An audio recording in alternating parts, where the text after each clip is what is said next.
The Orioles have shown that they are not going to be quiet at this year's trade deadline. Already adding two pitchers, a starter in Zack Eflin and a reliever in Seranthony Domínguez that could certainly help this team down the stretch and into October. I'll break down the Orioles' two big trades from the weekend coming up on this special Sunday episode of the Locked On Orioles podcast.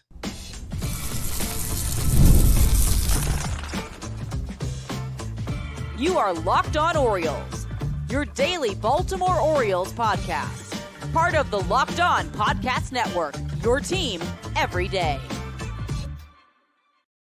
Hey there, Orioles fans. Today is Sunday, July 28th, 2024, and welcome back into the Locked On Orioles podcast, part of the Locked On Podcast Network, your team every day. As always, I'm your host, Connor Newcomb. And coming up on today's episode, I'm going to break down the two big trades that the Orioles made on Friday, getting Zack Eflin from the Rays and getting Seranthony Domínguez and Christian Pache from the Phillies. Break it down from all angles, what all three of those players will add to the Orioles, both in the regular and the postseason, and potentially in 2025 as well.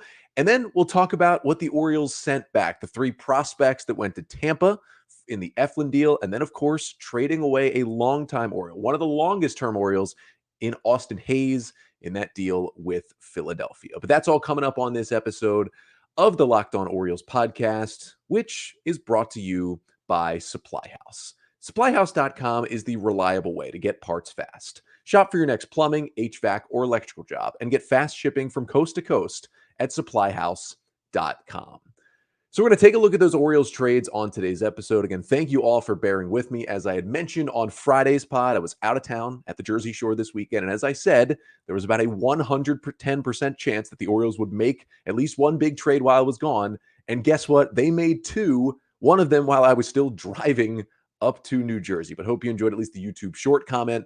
Make sure to like, comment, and subscribe to the Locked On Orioles YouTube page for more content like that. Tried to put some stuff out on Twitter just to give my brief and immediate thoughts on both of these trades. But now decided to give you an extra episode this week. So there will be 6 episodes of the podcast this week. This one dropping on Sunday night. Then you'll get another one Monday morning, recapping the Orioles series loss to the Padres over the weekend. And then we will continue on with this week, of course, with the deadline coming up on Tuesday. Trying to be mindful of my voice. Lost it a little bit over the weekend. I'm trying to fight through with this episode here on Sunday night, but certainly wanted to break down these two trades as soon as I could. So I wanted to put up an episode here. I know it's fairly late Sunday night as this drops, but I want to get to you as soon as I could after returning home. So let's start with the first trade the Orioles made. Let's go in chronological order. It was on Friday afternoon, and the Orioles added to their bullpen, acquiring right-handed pitcher Seranthony Domínguez and outfielder Christian Pache from the Philadelphia Phillies for outfielder and longtime Oriole Austin Hayes. So first, who are the two players that the Orioles got? Let's start with Seranthony Domínguez. He is a 29-year-old right-handed pitcher who has a club option on his contract for $4.25 million for the 2025 season. Now, that is super cheap for even a solid reliever. So if Domínguez is anything close to good down the stretch, the Orioles are going to pick up his option and have him back in the bullpen next year, which is good and makes him a controllable reliever. Domínguez this year hasn't been his best season, but certainly not as bad as his ERA shows. In 37 innings for the Phillies out of the bullpen this year, Domínguez has a 4.62 ERA with a 4.17 FIP and a 3.92 xFIP on the season. He is striking out 25.3% of the batters that he has faced and walking 7.4%. That is a really, really good 18% strikeout minus walk rate for Domínguez, and it is his best in a couple of years, which is good to see for the right-hander. Now, you hear that 4.62 ERA, and you're thinking kind of that would be one of the worst in the Orioles bullpen as he's added. Why do the Orioles go after him? Well, it's a tale of being terrible to begin the year. Domínguez had a 9.58 ERA in the month of April, but then had a 1 ERA in both May and June. Now, he's fallen off a little bit in July, not a lot. It's also a very small sample size as well. But he's been great against right-handers. They're hitting just .211 against him. He's putting up his lowest career walk rate, as I mentioned, of 7.4%. And he's cheaper because while he used to be really good, he's coming off kind of a bad year. Strikeouts went down, walks went up for Pache last season, with the Phillies when he threw 50 innings and kind of lost his high leverage spot. Had a 3.78 ERA, had a little bit of injury struggles, but just kind of lost his swing and miss stuff out of nowhere because Domínguez previously had been amazing for the Phils. Was really good in 2018 and 2019, got injured, came back in 2022, had a really good season that year, was a huge piece of the Phillies bullpen in 2022 when they went to the World Series. He was one of their best back-end relievers, and then just something happened. Nobody could really figure it out last year, but he started to turn it back around. You could argue, well, this is the highest ERA he's ever had, and yes, that is correct. But looking under the hood for Domínguez, like everything else looks better except for that ERA. The slider that he has thrown this year has been fantastic. He is I guess, 4-pitch pitcher. It's really 3. It's a 4-seamer, a slider, a sinker, and then he has thrown 7 changeups all season. He threw 34 of them all of last year. So, like, yeah, it's in his mix, but just barely. The 4-seamer, first of all, big velocity, averaging 98 miles an hour on the 4-seamer. He immediately joins the Orioles bullpen as their hardest thrower in terms of average fastball velocity. He throws that pitch about 40% of the time. Then you have his slider. This is the strikeout pitch, also throws it 40% of the time. It's an 88 mile per hour hard slider. Opponents are hitting just 154 against it with a 38% swing and miss rate versus that slider this year. That pitch has been dominant. Then there's the sinker. Guys are actually hitting the sinker to a 344 batting average. So that's been a little concerning. He still also throws a sinker at 98, 99. He's kind of mixed them all in his 2 outings with the Orioles so far this weekend. But the stuff is fantastic from Domínguez. And this is a guy 2 years removed from being one of the best relievers on a team that went to the World Series. And his whiff rate on his slider has been over 40% the past 2 months as it's gotten better. He's throwing it more and more as the months go on. And he doesn't give up a lot of super hard contact. He's had some bad luck with home runs this year, but Domínguez plays in a very hitter-friendly park in Philadelphia. Now he gets in front of that left field wall at Oriole Park. That should help him out as well. Let me just tell you, like, don't be fooled by the ERA. This is an elite slider. This is 98 to 99 up to 100 with a sinker and a 4-seamer, 2 different fastballs. It is a great pitch mix. It is good stuff. He's been amazing in the past, at a little bit of a down year and a half, but he's starting to bring it together the past couple of months. And I think the Orioles can maybe make a tweak or two, or maybe just send him out there where he can be a serious addition to this Orioles bullpen. And we've already seen him pitching in high leverage. He pitched the 8th inning on Friday. Now, the Orioles were losing when he pitched, but still had a good inning. Then he came in on Sunday and he got a big spot. He pitched the 8th in a 1-run game with the lead and put up a 1-2-3 inning. That is pretty immediately throwing him into a high leverage spot for the Orioles. I think, at this point, he could be number 3 high leverage reliever behind Kimbrel and Cano, and that's depending on Kimbrel's status. But this is a large addition. And the other thing that people have pointed out, which is very true, what the Orioles are looking for, is what Domínguez has done in the postseason over the last 2 years with the Phillies when they have made deep playoff runs. In his postseason career, he has thrown 16 innings, and he has allowed just 2 earned runs with 25 strikeouts, 4 walks, and 0 home runs allowed. Those are about as elite as a reliever's playoff stats can get, and that's certainly something you're going to love if he can do that in October. I think Domínguez is going to be a high leverage 7th, 8th inning setup guy for the Orioles, which is big. And he's got 28 career saves, including 1 in the playoffs. So if the Orioles do want to make a move, and that's something we'll talk about later on tomorrow's episode with Kimbrel in the 9th inning, Domínguez now gives them an option who has that closer experience that they could turn the 9th inning over to as well. And I think that is also big for the Orioles in this deal. Now, they also ended up getting Christian Pache in this trade, who is a 25-year-old right-handed hitting outfielder, mostly plays center field, who will not be a free agent until after 2027. So he's got some team control, but he is out of options, which means he cannot be freely sent down to AAA without passing through waivers. Now, Pache certainly has not had a good offensive season, and he has been very much a part-time player for the Phillies this year. It is not exactly,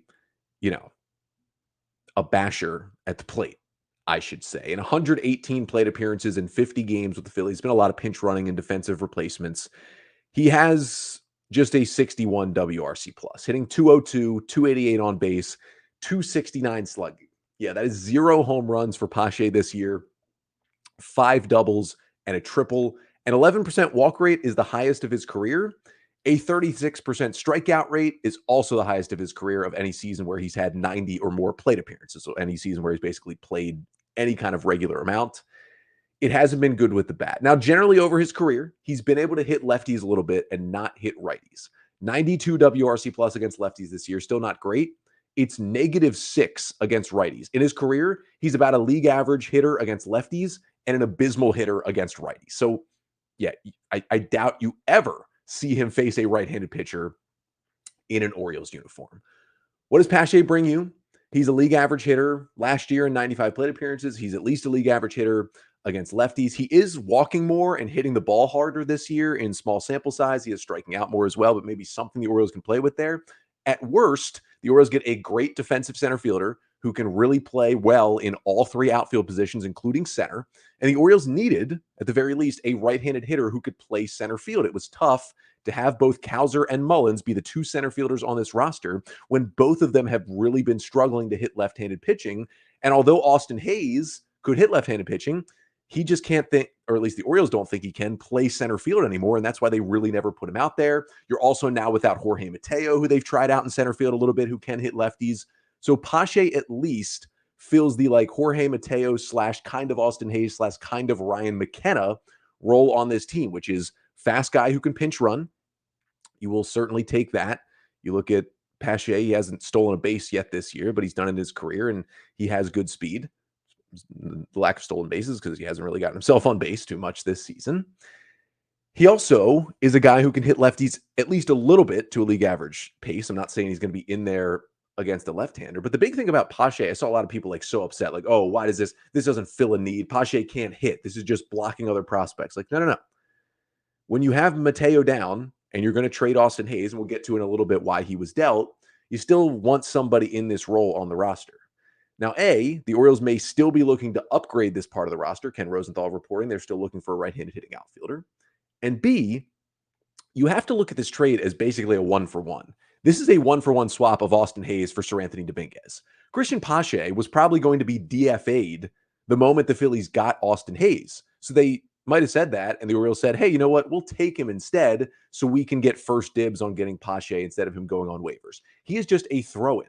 He could easily be DFA'd in 2 weeks by the Orioles and maybe see if they can pass him through waivers, keep him in AAA, kind of work on stuff because he used to be like a tippy-top prospect when he was in the Braves system and then was traded over to the A's and then eventually ended up with the Phillies. Like there is still skill, especially in still a 25-year-old player in Christian Pache. And at best, he could stick on the roster for a while as that 5th outfielder, pinch runner, defensive replacement, can hit lefties a little bit to give guys a spell. That can be helpful to this team the way it is assembled. And again, if it doesn't work out, you can super easily cut him loose and give the spot to someone else. It's not a big deal. Just weird outrage about Christian Pache. Like, again, he fills a need, not an elite player. They could upgrade from him quickly, but he's just a throw-in. The Orioles just grabbed him because they could. He might be gone in a week. This is a 1-for-1 deal with a little throw-in because the Orioles are taking a chance on a guy like Christian Pache. And look, he was on the team for 3 days. He didn't hit in any of those 3 games against the Padres. He's not taking at-bats away from anyone. So let's just put that out there now. But that was trade number 1. Then the Orioles had trade number 2. They went and got another pitcher. This time it was a starter in Zack Eflin, one of the guys I really wanted the Orioles to go after, and they got him. I'll break down his game and what he brings to the Orioles rotation coming up next. But first, this episode of the Locked On Orioles podcast is brought to you by Stitch Fix. You know that instant confidence boost you get from an outfit that makes you look really good? That's what I get with Stitch Fix. With Stitch Fix, you can get a stylist who understands your style, size, and budget. They do all the shopping for you, and it's the easiest way to update your wardrobe this season. You just give your stylist your size, style, and budget preferences. You order boxes when and how you want, no subscription required. And then they send you 5 just for you pieces, outfit recommendations, and pro styling advice. You keep what works, and you send the rest back. It makes it so easy to shop. You don't even have to leave the house to do it, and shipping, returns, and exchanges, all always free. Style that makes you feel as you look. You can get started at stitchfix.com/MLB and get $20 off your first fix. That's stitchfix.com/MLB for $20 off. Stitchfix.com/MLB. Must redeem within 7 days of sign up. Offer does not include kids fixes. And today's episode of the Locked On Orioles podcast is also brought to you by the DK Law Group. When you need a law firm, do you want the legal runaround or would you rather have a no-nonsense approach? Well, you get the latter with the DK Law Group. The DK Law Group specializes in real estate law, estate planning, business law, and family law.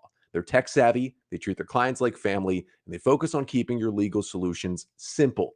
And the DK Law Group knows that speed is key. By leveraging technology, DK Law Group streamlines the process to serve you better and faster. So contact the DK Law Group today at dklawmd.com. And Locked On Orioles listeners can call today to schedule a free 30-minute consultation when you mention the tagline, Empowering Legacies.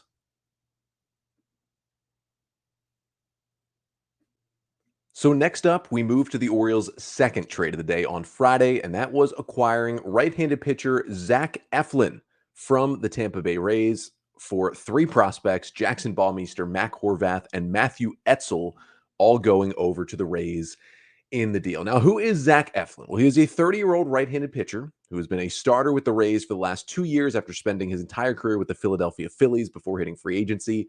And he will be a free agent after 2025. So just like Domínguez, he has some control. Now, it's not a team option. He is under contract for next year. And this might be the most encouraging part of this trade. Not just that I think Eflin is good, and I'll tell you why, and I think he really helps the Orioles, but also the fact that with Zack Eflin's contract, he is owed $18 million next season. The Rays only covered, I believe, $1 million in this trade. It was a trade bonus that Eflin had, and the Rays agreed to pay it. The Orioles agreed to pay all $18 million of Eflin's salary next year. And to be honest, I'll talk in the next segment about what the Orioles gave up in those 3 prospects. It was a fairly light return to give away. Like, I felt like the O's made a good deal for them. They didn't give up too much for Eflin.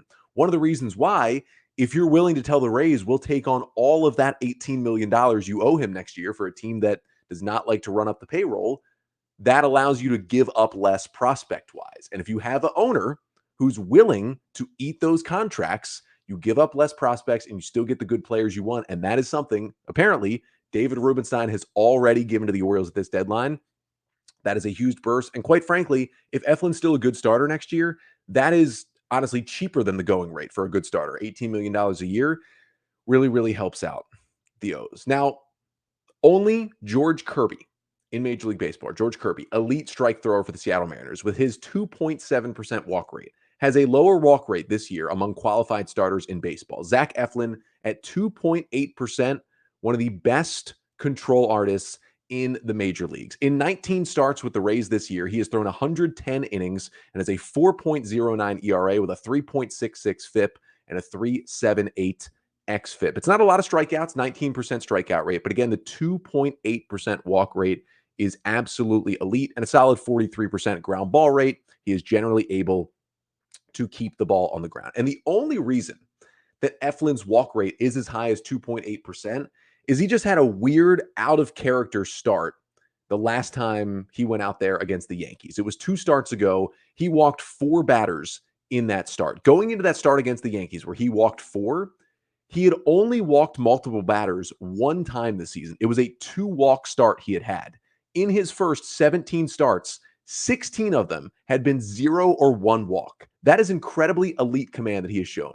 And what did he do his last start against Toronto after the 4-walk start? Oh yeah, he didn't walk anything in 5 2/3 innings against the Blue Jays. Like, it is strikes. Now, sometimes he's going to get hit with those strikes, and his stuff hasn't played as elite as it did in 2023. Last year was Eflin's first year with these Tampa Bay Rays.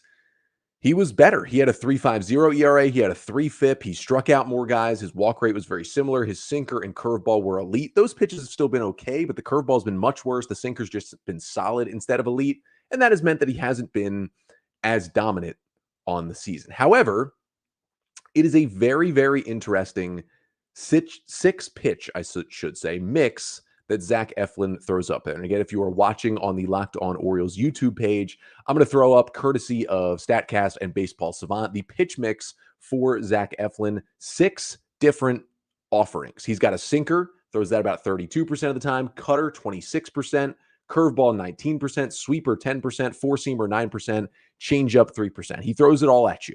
In terms of the batting average, the sweeper has been the best by far of like avoiding hard contact all year. That pitch has been pretty good. The curveball hasn't been hit hard, but it's kind of been knocked around for a whole lot of singles, which has hurt him at times this year. That curveball has the best swing and miss rate at 29%, so he doesn't have any pitch that is really an elite whiff pitch, but he's not a big strikeout guy, so that makes sense. What he does, he is elite at throwing the ball on the corners of the strike zone. He's really good at getting guys to chase barely off the strike zone and getting pop-ups and soft ground balls. That really helps Eflin as well. It's just generally like a really interesting mix that he brings to the mound. And while he's not like consistently going 7, 8, 9 innings into games, he can eat innings because he has consistency. Like you look at his monthly splits, it's not like he has a terrible month and a great month. He's just always really solid. You look at how deep he goes into starts. He only has 1 start this year where he has lasted less than 5 innings. So you know you're getting basically 6 innings every time he goes out there, which is really nice to have to help preserve your bullpen. And the sinker has elite vertical drop. The curveball hasn't been as good, but the data all looks the same for Eflin's curveball. So maybe the Orioles can just kind of go in there and tweak something very briefly and turn it into the pitch that made him really, really good with Tampa.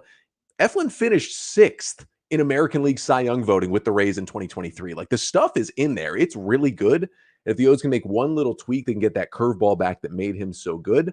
Now, what does Eflin do for the O's? Well, first of all, it gives them a number 3 starter right now. And something they desperately needed. Some solid pitching behind Corbin Burnes and Grayson Rodriguez. They're going to get that from Eflin.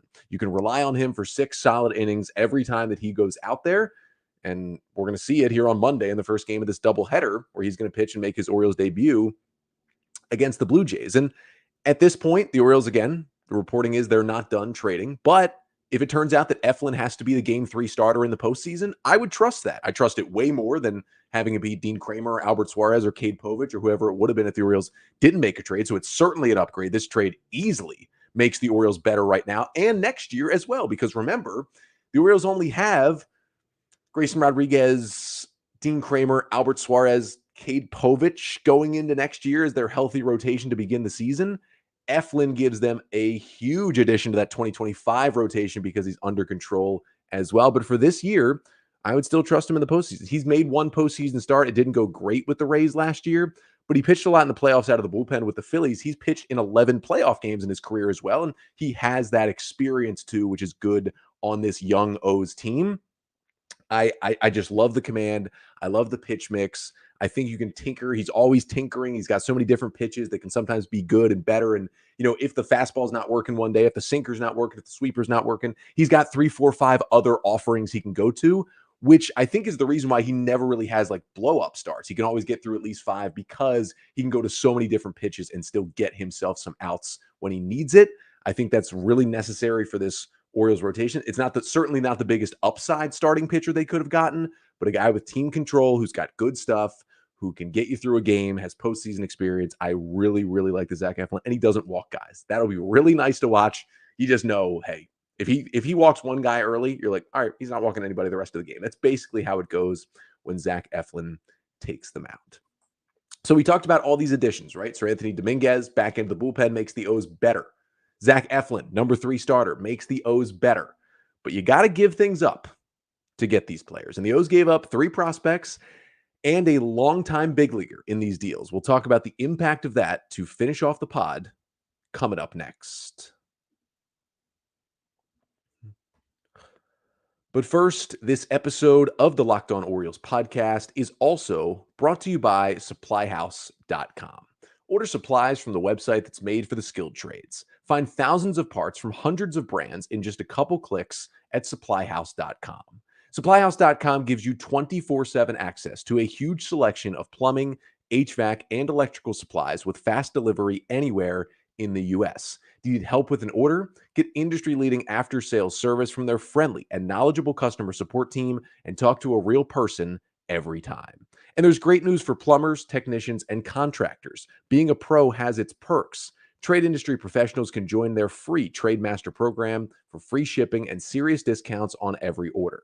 Over 100,000 pros already trust the Trade Master program to deliver results. Apply for your membership today and get a competitive edge on every order at supplyhouse.com/TM.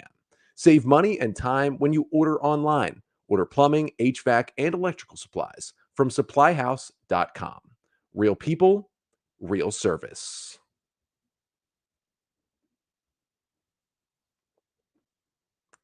The Orioles got some good players on Friday. Then the question is, what did they have to give up? And we'll start with the Phillies trade, with Domínguez and Pache coming to Baltimore. They sent Austin Hayes over to the Phillies in that deal. And it's kind of one of those prove it trades, kind of one of those challenge trades where it's like, hey, major leaguer for major leaguer. And how about this? Major leaguer for major leaguer between two first place teams. You rarely see a deal like that midseason at the trade deadline, but it's something the Orioles and the Phillies pulled off. It filled a need for both teams. The Phillies were kind of struggling in the outfield because Brandon Marsh was just terrible against lefties. They needed an outfielder who could really hit lefties well. That's what Hayes can do, but can also be playable against righties, which Pache can't do, which is why Hayes is a huge upgrade for them.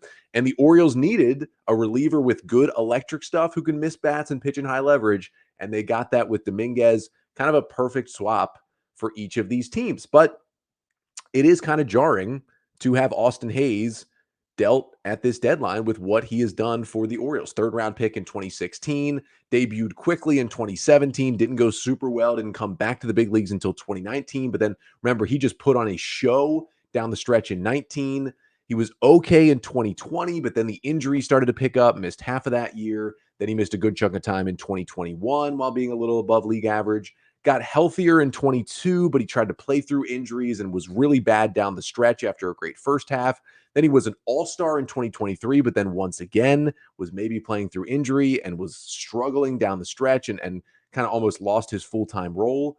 And then this year, it was just a disaster, an absolute disaster early in the season for Austin Hayes. He couldn't hit anything. We learned he was struggling with big-time illness in spring training, had lost 10 pounds, was trying to get all of his strength back. He eventually suffered a calf injury in late April that kept him out for a month. But since returning, he's got, a well over 800 OPS since returning from the calf injury in mid-May.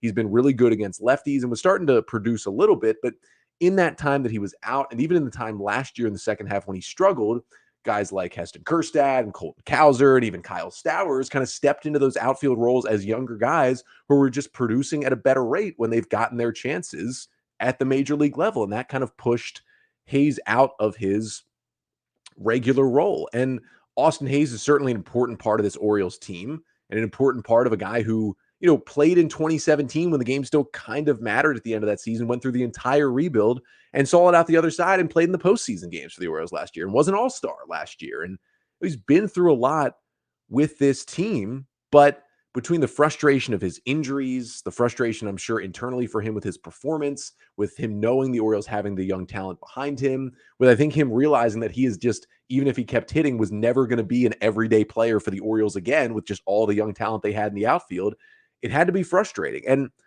I'll say this, it's a good spot for Hayes to go get probably more regular at-bats and be on a team that is certainly going to be in the playoffs. And hey, maybe these two teams meet in the World Series. Wouldn't that be amazing to see? But I wouldn't be surprised if this is something Austin Hayes wanted.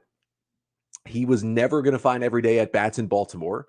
Even though Philly's a really good team as well, he's got a better path to being an everyday left fielder potentially. And the Phillies are going to give him a chance to do that at least early on here as Brandon Marsh continues to really, really struggle at times.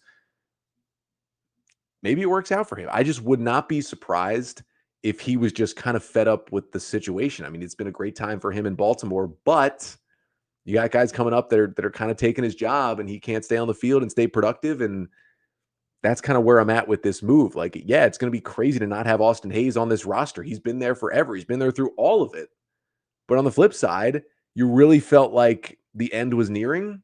And I mean, good for the Orioles. They got something out of it. They ended up getting a reliever who could really, really help this team down the stretch instead of it just being a non-tender of Austin Hayes or something like that in the offseason. They got some value out of him. We wish him the best in Philadelphia. Obviously wish Domínguez the best here in Baltimore. And I really do like this trade for both sides. I think it's a really interesting deal at the deadline.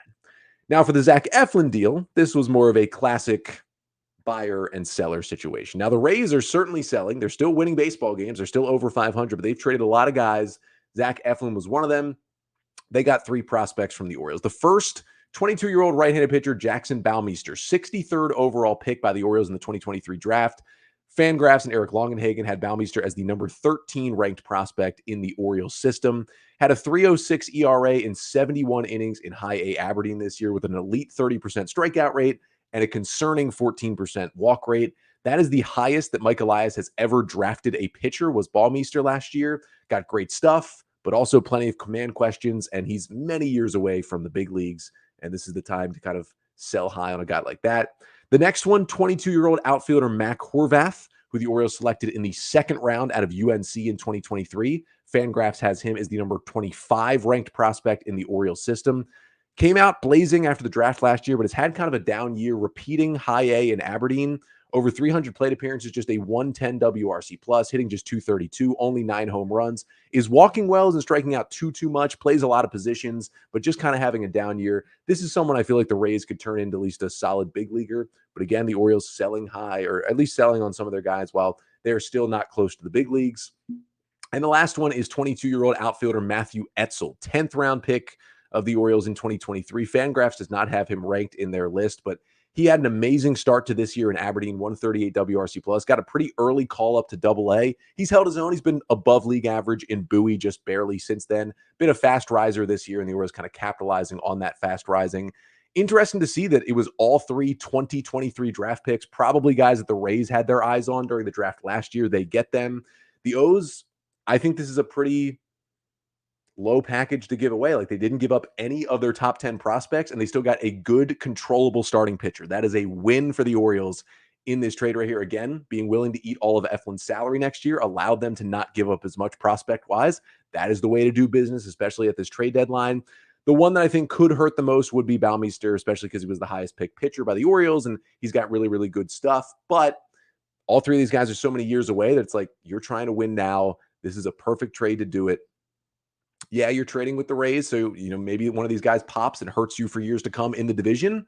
But Zack Eflin hurts the Orioles right now. And again, these aren't the mega elite prospects that the Orioles gave up. I really, really like the price that they paid in this deal. Well done by Mike Elias and his front office. Now, there were a couple more roster moves made by the Orioles. Just wanted to run through. You always got to do shuffling around the trade deadline to get your new guys on the roster and get them space on the roster. For Seranthony Domínguez, he needed a roster spot and a 40-man spot. Vinny Natoli, who had been pretty good out of the bullpen but hadn't been here long, was DFA'd. That gives Domínguez a 40-man spot and a roster spot in the big leagues. I hope Natoli does clear waivers. I like his stuff. Christian Pache just immediately takes Austin Hayes' spot on the active roster. That was an easy one-for-one swap there. Zack Eflin needed both a 40-man spot and an MLB spot. His 40-man spot was given to him because Levi Stout, who the Orioles claimed on waivers about a month ago, he's an injured right-handed pitcher. He was DFA'd to make room for Eflin, or a guy who has struggled with injury, kind of a starting pitcher option for the Orioles. But yeah, it wasn't coming up soon. He probably has a good chance of staying in the organization. And then Brian Baker was optioned down to AAA to give Eflin his MLB spot, which he will take and start in game 1 of the doubleheader on Monday. Finally, what's next for the Orioles? Well, we still have some time. Trade deadline is Tuesday at 6 p.m. Eastern time. And Ken Rosenthal did report on Sunday that the Orioles are not done. They still want another reliever. They still want maybe a right-handed hitting outfielder, and still are looking at the possibility of bringing in another starting pitcher, even if it just is a rental. What I say to that, keep it going. You haven't given up too much to upgrade your roster with 2 really good pitchers so far in Domínguez and Eflin. You can add more. This team still has holes in the pitching staff. You can add more and make them better. Let's keep it coming here on the pod. And now that I'm back, as soon as the Orioles do make another trade, I may even have a live reaction episode right here on the Locked On Orioles YouTube page. So make sure you are liking, commenting, and most importantly, subscribing to get all of this trade deadline coverage. I'll be back before you know it with another episode on Monday morning. We're getting back to Orioles baseball. It was a tough series for a little bit for the O's. Disastrous, heartbreaking loss in the 9th inning on Friday.